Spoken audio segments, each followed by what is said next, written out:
पहाड़ियों के बीच बसे सुंदर गांव सोनपुर में अमन नाम का एक गरीब लड़का रहता था। अमन के माता पिता बचपन में ही उसे छोड़कर इस दुनिया से चले गए थे। गांव के बूढ़े गोपाल काका ने ही उसे अपने बेटे की तरह पाला था। अमन जंगल से लकड़ियां काटकर उन्हें बेचता और उसी से अपना गुजारा करता था। अमन बेटा, आज जंगल बहुत दूर मत जाना। सुना है पहाड़ी के उस पार का रास्ता काफी खतरनाक है। काका चिंता मत करो, मैं जल्दी लौट आऊंगा। लेकिन आज मुझे ज्यादा लकड़ियां लानी होंगी। घर में खाने के लिए भी कुछ नहीं बचा है। बेटा, भूखे रह लेंगे, लेकिन अपनी जान खतरे में मत डालना। आपने बचपन से मेरा ख्याल रखा है काका। अब मेरी बारी है कि मैं आपके लिए कुछ कर। यह कहकर अमन अपनी कुल्हाड़ी लेकर जंगल की ओर निकल पड़ा। काफी दूर जाने के बाद अचानक आसमान में काले बादल छा गए। तेज बारिश शुरू हो गई। अमन बारिश से बचने के लिए एक पुरानी गुफा में जा छिपा।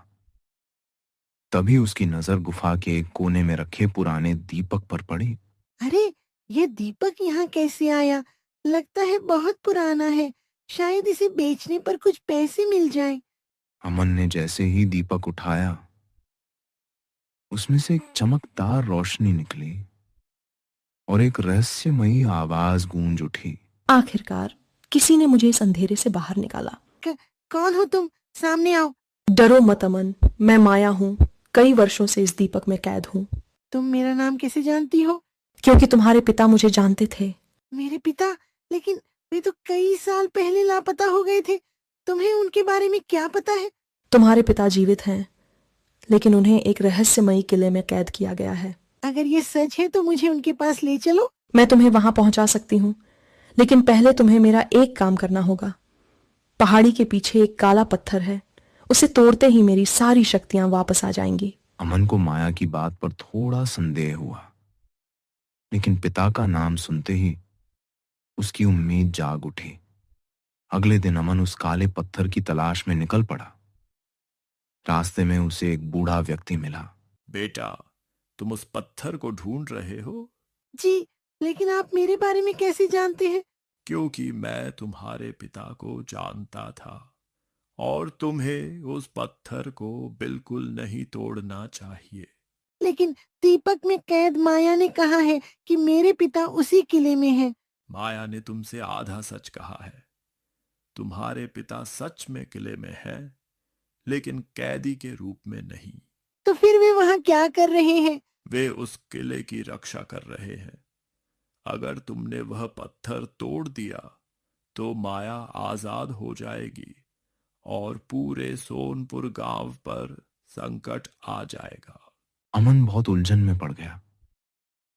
एक तरफ उसे अपने पिता को खोजने की उम्मीद थी और दूसरी तरफ पूरे गांव की सुरक्षा। तभी दीपक उसके हाथ में चमकने लगा। अमन, उस बूढ़े की बात मत सुनना, वह तुम्हें धोखा दे रहा है। जल्दी से पत्थर तोड़ो, तभी तुम अपने पिता से मिल पाओगे। मैं किसकी बात पर विश्वास करूं? अमन ने आंखें बंद की और कुछ देर सोचता रहा। उसे गोपाल काका की बात याद आई, मुश्किल समय में जल्दबाजी मत करना। अमन ने दीपक जमीन पर रख दिया।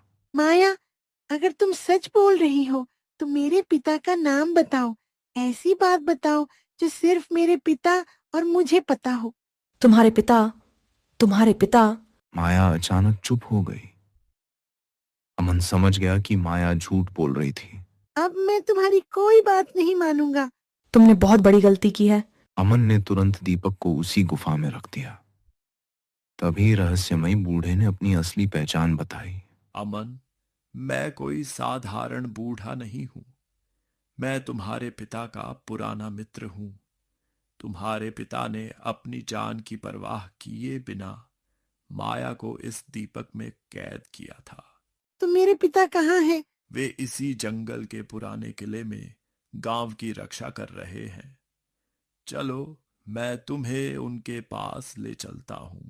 अमन बूढ़े के साथ किले में पहुंचा। वहां उसे अपने पिता मिल गए। पिताजी!